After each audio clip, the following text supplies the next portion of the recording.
प्रगति के पथ पर अग्रसर इस राष्ट्र में आती नित्य नई तकनीकों और सुविधाओं का प्रयोग करके हमें इस युग की आधुनिकता का आभास होता है। ऐसी ही कुछ सुविधाओं में से एक है हमारी मेट्रो ट्रेन, क्योंकि लोग पहले बसों में यहाँ वहां धक्के खाया करते थे। धूल, मिट्टी, पसीना, गर्मी, ट्रैफिक जैम। कई लोग गर्मी से बेहोश होते थे और कई लोग पसीने की बदबू से भी बेहोश हो जाते थे। पर आज हमें एसी वाली मेट्रो मिली हुई है।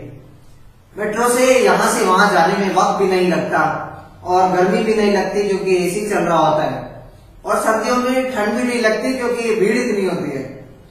लेकिन ऐसा नहीं है कि मेट्रो चलने से सब कुछ ही अच्छा हो गया हो, क्योंकि यह सुविधा हमें 10 साल पहले मिली है, पर हमारी सोच आज भी वही 50 साल पुरानी चल रही है। इसलिए जब हम मेट्रो में सफर करते हैं तो हमारे उर्दू के सफर के साथ साथ अंग्रेजी वाला सफर भी शुरू हो जाता है, और उस सफर की सफरिंग तब शुरू होती है जब हम प्लेटफॉर्म पर पहुंचते हैं। प्लेटफॉर्म पर एक सिक्योरिटी चेक की लाइन लगी होती है, आप जाकर लाइन में लग जाते हैं। लेकिन कई लोग ऐसे होते हैं जिनको लाइन में लगना बिल्कुल पसंद नहीं है, तो अगर आपके और आपके आगे वाले के बीच में सांस लेने की भी जगह है तो वो बीच में घुस जाएगा।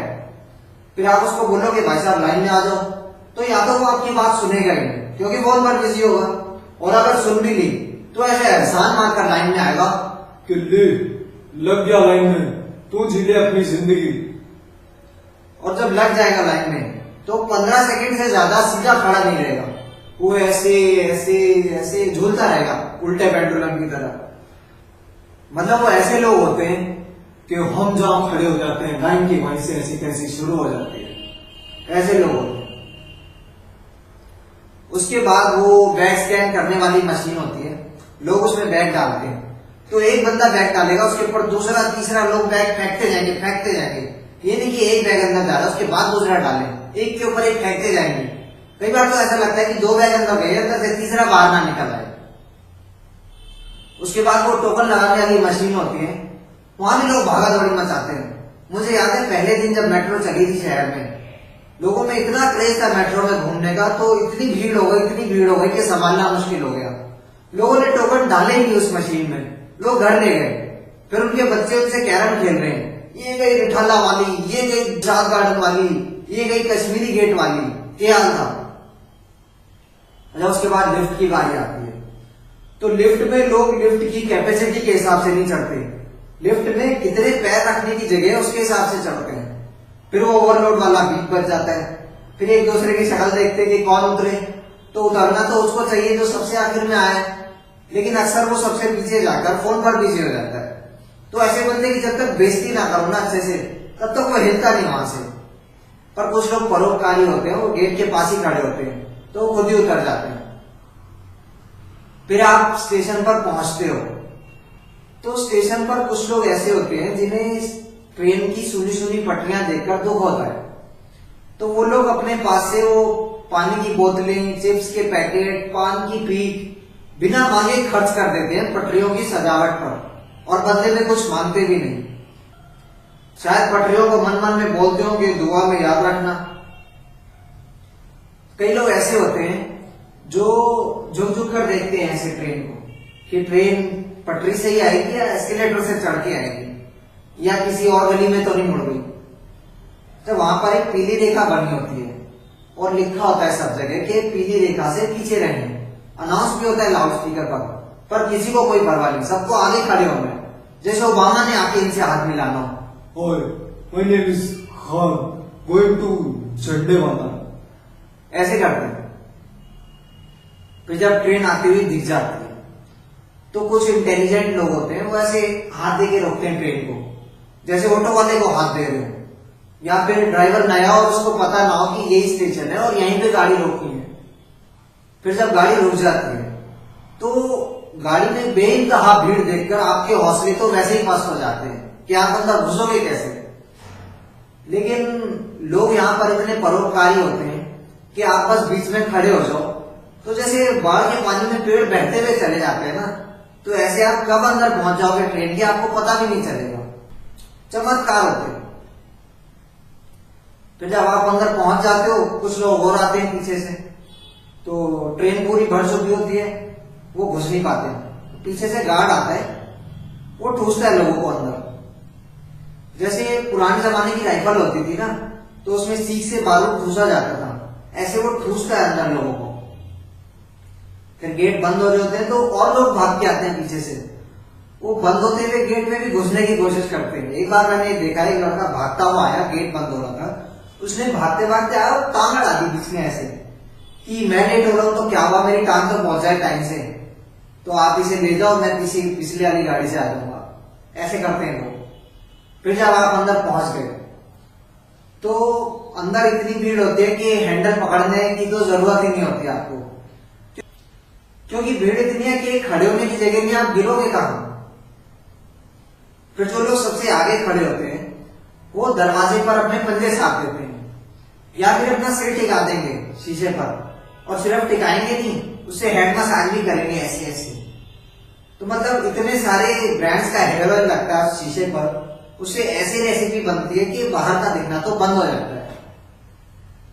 फिर भी लोगों को चैन नहीं आता, उसमें भी उंगली से ऐसे ऐसे ऐसे फोगू लव्स मुन्नी ये हरकतें करेंगे। और जो लोग साइड में खड़े होते हैं तो साइड में ग्लास पर मैप छपे होते हैं, वो लोग उसे पुरसते रहेंगे, जैसे बंदर एक दूसरे की जुएं निकालते हैं ऐसे पुरसते रहेंगे उसे, पता नहीं क्या मजा आता है। अच्छा, जो लोग सीटों पर बैठे होते हैं उनके पास 2-3 काम होते हैं। या तो वो फोन पर बात कर रहे होते हैं, और बात ऐसे करेंगे मतलब इंग्लिश में कितना भी हार्ड टाइप हो, लेकिन मेट्रो में आकर खुला खर्चा करना होता है इंग्लिश का। No no no no no 15 minute unpossible I tell you, here no network problem I call you out, ऐसे बात करेंगे। या फिर फुल वॉल्यूम में गेम खेलेंगे, वहां पर अनाउंस भी हो रहा होता है कि मेट्रो में संगीत बजाना मना है, फिर भी लोग फुल वॉल्यूम में गेम खेलेंगे। ठा ठा ठा, कई बार लोग डर जाते हैं क्या हो गया, या फिर लोग सो जाते हैं। अच्छा, कुछ सीटें आरक्षित होती हैं महिलाओं के लिए, विकलांगों के लिए, वृद्धों के लिए, पर कई लोग ऐसे सोचते हैं कि जिसको जो सीट मिल गई वो उसकी। तो अगर वो महिलाओं के लिए आरक्षित सीट पर बैठे हैं और पीछे से कोई लड़की आके खड़ी हो जाती है ना, तो उसे सीट ऑफर नहीं करते, बल्कि आंखों में उसकी लंबाई नापते रहते हैं ऐसे ऐसे, या फिर उसकी टी शर्ट के बटन गिनते रहते। और नजरें इतनी तीखी होती है उनकी कि मतलब उसके हीमोग्लोबिन में कितने रेड सेल कितने व्हाइट सेल हैं ये भी गिन के बता देंगे। तो लोग सीट तब देते हैं या तो उनसे अंग्रेजी में मांगो, या फिर कोई अंग्रेज आकर मांगे। आजकल विदेशी यात्री भी आते हैं मेट्रो में। कई लोग ऐसे होते हैं जो परिवार सहित आते हैं, वो लोग अपना घर बसा लेते हैं मेट्रो में, बच्चे छोड़ देंगे, हैंगर पे लटक रहे हैं, सीटों पे चढ़ रहे हैं, उनके जूते छप रहे हैं सीटों पर, फिर वो जूते किसी की तशरीफ पर छप रहे हैं, उन्हें कोई परवाह नहीं। मतलब उनका बस चले तो वो घर से पानी की बाल्टी लाके बच्चों को मेट्रो में ही नहला दें।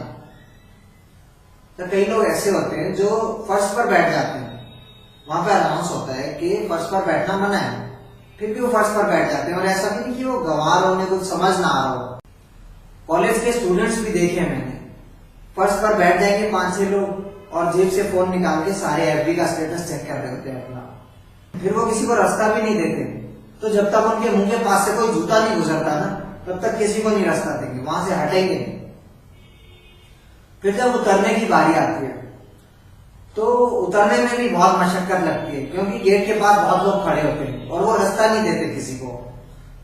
तो किसी का स्टेशन अगर मिस होने वाला है ना, और वो चिल्ला के झल्ला के बोलेगा कि रास्ता दे दो यार, तो वो बोलेगा उतरना था तो पहले आगे आ जाते। अब वो बंदा बोलेगा कि मैं गेट के पास खड़ा हूं, अब मैं क्या बाहर निकल के बोलूं कि मुझे बाहर निकलना है। अच्छा, फिर जब गेट खुल जाते हैं तो बाहर से अंदर आने वालों की भी बहुत भीड़ होती है।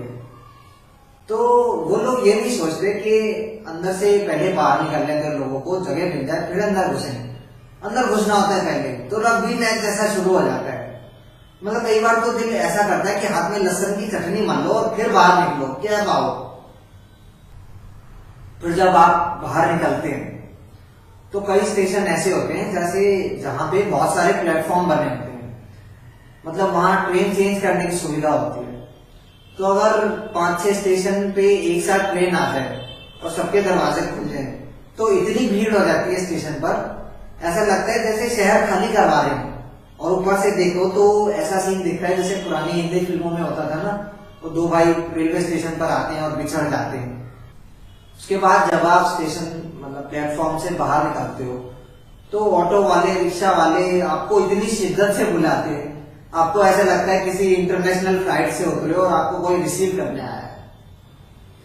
जरा सोचिए उन घोषणाओं के बारे में। 2000 साल पुरानी सभ्यता वाले राष्ट्र के नागरिकों के लिए अगर ये घोषणाएं हों कि सहयात्रियों को धक्का ना दें, गंदगी ना फैलाएं, लाइन में रहें, तो क्या इससे हमारी सभ्यता लज्जित नहीं होती? आधुनिक युग की इन सुविधाओं को इस प्रकार प्रयोग करना ऐसा है जैसे कोई 10 इंच के टैबलेट पर इंटरनेट चलाने, गेम खेलने या संगीत सुनने के बजाय उस पर पापड़ी चाट रखकर खाए। आइए हम अपने व्यवहार में उन शिष्टाचारों को अपनाकर अपनी 2000 साल पुरानी सभ्यता दर्शाएं और अपने राष्ट्र के नागरिकों की नई छवि बनाएं। धन्यवाद।